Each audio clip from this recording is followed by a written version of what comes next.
Alors, toujours très intéressant de voir ce qui se passe dans le continent africain, un très beau continent, un continent peuplé d'hommes et de femmes bénis, qui regorge de sources intarissables d'or, de diamants, de lithium, de manganèse, de cobalt, et de sources intarissables d'hommes vrais, d'hommes forts, des bels hommes, des belles femmes. Enfin, soit. Aujourd'hui, on va parler d'un sujet très intéressant. J'espère que vous allez bien. C'est toujours dans la bonne humeur. Zach Mwikassa, fondateur de Mwikassas. On a un discours ici très intéressant qu'on a redécouvert encore une fois. Très, très intéressant. Je voudrais que vous fassiez vos commentaires pour que l'on puisse faire la lecture ensemble et puis tirer des conclusions. On va suivre cette vidéo très rapidement pour comprendre un peu le contexte dans lequel il s'agit. Président de la transition, chef de l'État.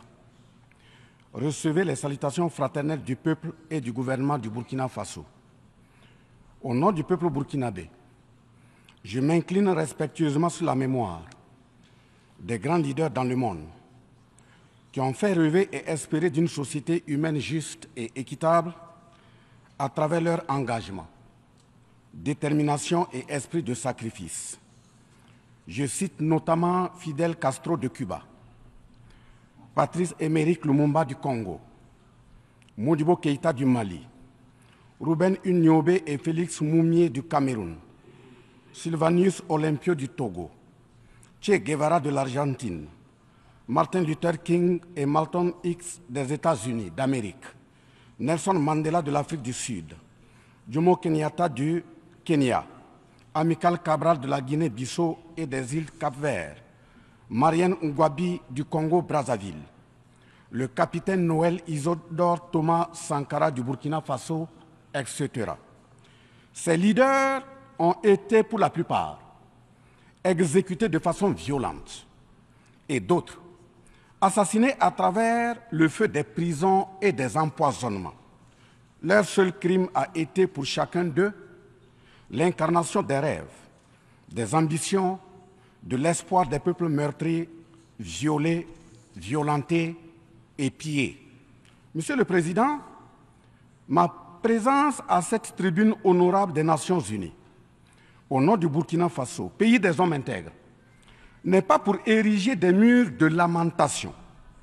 Je ne suis non plus pas là pour vous livrer un discours de convenance, mais j'ai été plutôt mandaté en sacrifice pour vous dire que le mensonge d'État, l'hypocrisie diplomatique, la boulimie du pouvoir, la recherche effrénée du gain, l'esprit démoniaque de domination et d'exploitation de l'homme par l'homme sont les vrais plaies qui gangrènent notre vivre ensemble et font courir toute la société à sa perte, y compris donc notre organisation, l'ONU. Chaque année, les discours pleuvent au même titre que les promesses et engagements. Les preuves de la dissonance entre les discours et les faits sur ces questions de principe contenues dans la charte de l'ONU, dont la justice, l'égalité, la dignité, l'intégrité, le droit à l'autodétermination, la souveraineté des États, l'inviolabilité du territoire et le respect du droit international sont ce qui se passe en Libye, dans le Sahel précisément sur le Niger et sur la crise entre la Russie et l'Ukraine. D'abord, en Libye, suite à cette catastrophe diluvienne, des milliers de voix ont été fauchées, des milliers de vies donc ont été fauchées, pour badigeonner nos consciences de tranquillité transparente. Chaque nation se précipite pour présenter sa compassion, sa solidarité. C'est certes pour donner l'impression que nous vivons en société et que nous défendons des valeurs. L'honnêteté intellectuelle le recommande et l'histoire des consciences nous reflète que nous devons présenter nos sincères excuses au peuple libyen pour avoir été, collectivement et individuellement, par passivité condamnable ou par complicité active et inacceptable, aux côtés des bourreaux qui ont été la première catastrophe anthropique en Libye. C'est cette catastrophe qui a mis la Libye à genoux en la saccageant et tuant son guide avant que les eaux de déluge ne viennent l'endeuiller davantage. Et malheureusement, à la tête de cette catastrophe humaine était l'ONU sous la résolution 1970. Et le silence coupable voit la complicité de la CEDEAO et de l'Union africaine. Cette macabre intervention, avec la France de Nicolas Sarkozy en tête, a liquidé le guide libyen, le colonel Muammar Kadhafi, le 20 octobre 2011. Si les condoléances au peuple libyen avaient un minimum de bon sens et sans hypocrisie, cette diplomatie macabre n'aurait jamais lieu autour du cas du Niger pour y créer une Libye bis. Ensuite, pour preuve que les relations internationales sont teintées d'une haute hypocrisie diplomatique, dénudées de conscience, de morale, de dignité, d'intégrité, de justice, donc de paix, ce sont encore les mêmes gesticulations dans un aliment scandaleusement mortifère qui s'agitent comme des fauves autour de leur proie blessée pour la dévorer. Aujourd'hui, nous avons fait le constat malheureux que, contrairement au discours de profession de bonne foi prononcé à cette tribune de l'ONU, invitant au respect de la Charte de l'ONU et du droit international, les dirigeants représentant le peuple frère du Niger ont été pratiquement interdits d'accès au siège des Nations Unies. Le Burkina Faso condamne fermement cette manœuvre sordide qui relève de pratiques moyenâgeuses. Cela ne peut évidemment se faire que par des esprits en perte de valeurs essentielles pour toute vie harmonieuse en société. De ce fait, nous renchérissons pour dire que l'ONU ne doit en aucun cas être un instrument dans les mains d'un quelconque pays. Les leaders panafricanistes qui se sont battus pour l'unité africaine, nos grands-parents qui sont tombés dignement sous les balles assassines des colons, les dignes fils africains qui se sont sacrifiés pour l'honneur sur le continent et qui ont lutté férocement contre la traite négrière et le néocolonialisme, ont eu leur sommeil de guerriers perturbé pour avoir entendu qu'une poignée d'enfants égarés de l'Afrique tiennent le Niger, telle une boule de coton, à l'envahisseur afin qu'il y mette le feu. Oui, cher continent africain, une poignée de tes enfants a décidé de t'humilier et de te vilipender à travers le mensonge éhonté d'État, en commençant par le Niger. Par conséquent, je lance un appel vibrant et solennel au peuple sénégalais, béninois, nigérian, ghanéen, tchadien, ivoirien, comorien, bissau-guinéen et tous les peuples d'Afrique à se mobiliser davantage dans la fraternité et la solidarité africaine afin d'éviter que les impérialistes mettent le feu au Niger, comme le cas de la Libye. Monsieur le Président, Monsieur le Secrétaire général, distingué personnalité, j'insiste à cette tribune de l'ONU et devant le monde entier que la CEDEAO, l'Union africaine et l'ONU doivent impérativement se muer en des organisations véritables des peuples en lieu et place de structures d'une minorité de chefs d'État. Elles ne doivent pas être utilisées et instrumentalisées pour déstabiliser des pays frères en assassinant leurs leaders. Ce n'est qu'à ce prix que la charte de l'ONU et le droit international auront un sens. Enfin, parlant de la charte de l'ONU et du droit international, un conflit entre la Russie et l'Ukraine est entretenu et voulu par certaines puissances. Ainsi, plusieurs pays occidentaux, notamment les États-Unis et l'Union européenne, y ont déversé toute sorte de soutien, notamment militaire. Les populations civiles ukrainiennes, engagées comme volontaires, dont certains pilotent même des chars, sont félicités et traités de patriotes. Le Mali, le Niger et le Burkina Faso font face à une guerre qui leur a été imposée par l'impérialisme sous le couvert de terroristes de tout acabit, sémant terreur et désolation. Malgré l'existence de cette même charte des Nations Unies, avec ses principes d'égalité, de justice d'une part, et d'autre part, le même droit international invoqué à cette tribune de l'ONU, il y a nettement un fossé abyssal dans le traitement des questions. Monsieur le Président, Monsieur le Secrétaire général, ce tableau peu reluisant de cette communauté internationale, caractérisée par la non-assistance à États en proie au terrorisme, l'hypocrisie internationale, la suprématie de quelques puissances au sein de l'ONU, la complicité au pillage de l'Afrique, etc., ne commande-t-il pas la traduction de cette communauté internationale devant la Cour pénale internationale? En un mot, notre sécurité sera assurée par nous-mêmes en priorité et non par quelqu'un d'autre. Sur la question de la présence de Wagner au Burkina Faso, chantée par une certaine presse téléguidée depuis l'Élysée, je répondrai ceci. Oui, Monsieur le Président, c'est nous les Wagner du Burkina Faso. Oui, ces braves forces de défense et de sécurité et volontaires pour la défense de la patrie sont les Wagner du Burkina Faso. Par conséquent, du haut de cette tribune de l'ONU, je magnifie le sacrifice, de tout patriote au nom de l'intérêt national. Je salue vivement la mémoire de tous ceux qui sont tombés les armes à la main et magnifie le courage et l'intégrité de ceux qui sont toujours en vie et foncent inexorablement et de façon sacrificielle vers la victoire de notre peuple et la sauvegarde de notre patrie.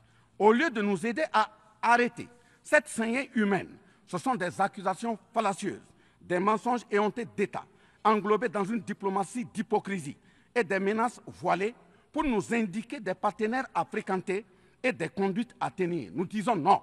Au nom de la même charte des Nations Unies et du droit international que vous évoquez tous et toutes ici à cette tribune, les peuples africains en général et sahéliens en particulier sont résolument engagés à assumer absolument et pleinement leur émancipation totale pour un progrès social véritable. Ainsi, le Burkina Faso liera de façon souveraine ses partenariats avec qui il veut et achètera ses moyens de défense avec qui il veut.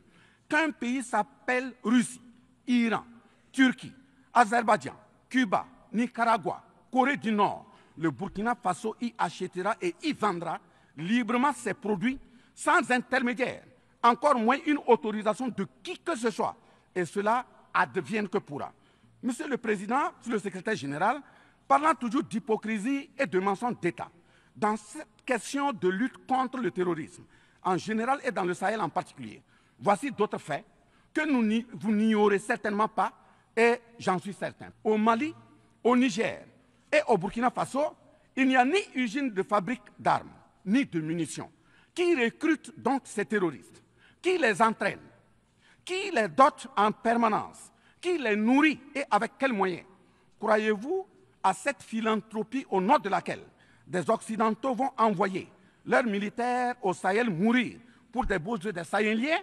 Si oui, qu'est-ce qui justifie les énervements et autres gesticulations puériles et diplomatiques dès qu'on dit à la France de déguerpir militairement? La vraie raison, ce sont les ressources du sous-sol au Sahel. En effet, l'Assemblée nationale française a voté la loi numéro 057-7-27 du 10 janvier 1957, parue dans le journal officiel de la République française du 12 janvier 1957, portant création de l'Organisation commune des régions sahariennes, OCRS, qui regroupe des parties du Mali, du Burkina Faso, du Niger, de la Mauritanie, de l'Algérie, etc. Cette zone n'a jusque-là pas d'égal dans le monde en termes de richesse de sous-sol. À titre d'exemple, la nappe phréatique la plus importante va de la Mauritanie à la Somalie, en passant par le Mali, l'Algérie, la Libye, le Niger, etc. Le journal Le Monde du 23 juillet 1957 avançait le chiffre de 6 à 7 millions de tonnes de pétrole comme production potentielle annuelle du Sahara. En plus de ces ressources naturelles, nous avons l'uranium, l'or, le cobalt, le zinc, le diamant, le lithium, le cuivre, etc. Si vous, les Occidentaux, vous aimez tant les Sahéliens pour y amener vos militaires, mourir au nom de la démocratie, de la liberté, des droits humains et de la paix, pourquoi tout le continent africain, qui compte 1,3 milliard d'habitants, dont le deuxième continent le plus peuplé, avec 30 415 873 km² et 54 États, n'a aucun siège permanent au sein du Conseil de sécurité avec un droit de veto? N'est-ce pas là, au-delà d'un crime d'État, un crime onusien? Donc, halte aux mentions diplomatiques grossiers consistant à dire que ces puissances impérialistes viennent au Sahel pour défendre la démocratie et les droits humains. Certes que l'Occident a violenté, volé et violé l'Afrique. Quelle est notre part de responsabilité en tant que dirigeants africains? N'est-ce pas nous, dirigeants africains, qui prêtons le flanc pour qu'on nous piétine? En effet, nous avons abandonné notre identité pour ne rien être. Nos noms ont disparu pour faire place à d'autres noms importés et qui ne collent pas à nos réalités. Il nous faut reconquérir notre culture. Nous avons singé en copiant l'Occident, en monogamie. Voilà qu'aujourd'hui, on veut nous faire croire que des contre-valeurs, des attitudes contre la nature relèvent du ressort de la liberté. Il ne sera pas question d'homosexualité en Afrique. Je le répète, il ne sera pas question d'homosexualité chez nous. Monsieur le Président, ce qui vient d'être décrit sont les étiquettes profondément malheureuses d'une ONU aujourd'hui résumée qu'à sa portion de forme, car 1,2 milliard de personnes sont plongées dans la misère. L'ONU qui devient de plus en plus l'ombre d'elle-même de par les tentatives de sa prise en otage par un conglomérat de puissances internationales impérialistes, brouillant ainsi la clarté et le sérieux dans ses prises de position, etc.